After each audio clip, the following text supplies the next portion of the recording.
Thank you for joining us on the Real News Extra. My name is Fred. I'm the operations manager here at RELAW APC, and joining me today is Jennifer Felten, the principal and founder of RELAW APC. So Jennifer, the governor of California, Governor Newsom, he issued an extension to an executive order protecting victims of the wildfires here in Los Angeles. Mm-hmm. What does this mean for those people impacted by the wildfires? Right. So the wildfires were in January and we're in July, right? Yes. So we're 6 months out from the wildfires. Yes.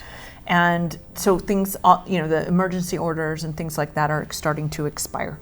But a lot of recovery still has to happen because of the depth of these fires. We're still cleaning up dirt, Yes. right? Yep. People aren't rebuilding yet. This is going to be a much slower process to rebuild than what would normally happen in the average fire. Right. Because of how these fires happened and the just sheer devastation at multiple layers that happened. So a lot of people had been put into temporary housing while things were trying to be resolved. Right. And short-term housing in California is regulated to 30 days or less.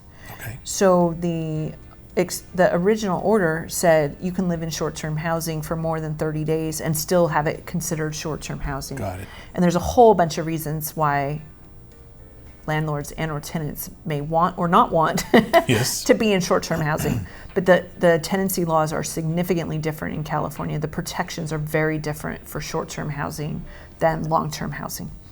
So those rights of those homeowners who are now in this short-term housing were going to end, and they were going to get thrown out. Right. Because now they wouldn't be short-term housing anymore.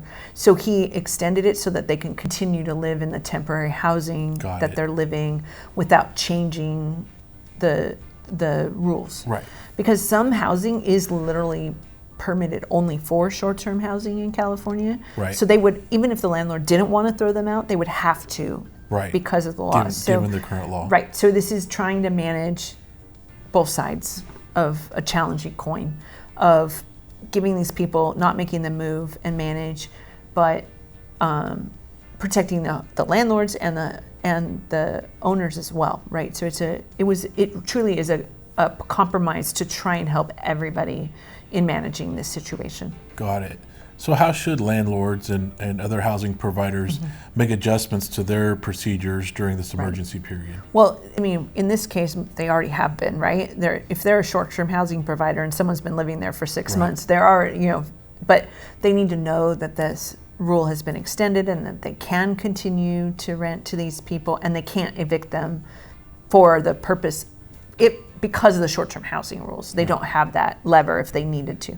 If they're doing something wrong, they can still evict them, right? If they're not paying, if they're not abiding by rules, if they're being a nuisance, those would still be reasons to evict. So it's not like the landlord has no rights. They just can't get them out because they're staying in short-term housing longer than the period. So it's a good compromise, in my opinion, in a challenging situation. There's other pieces to this law as well.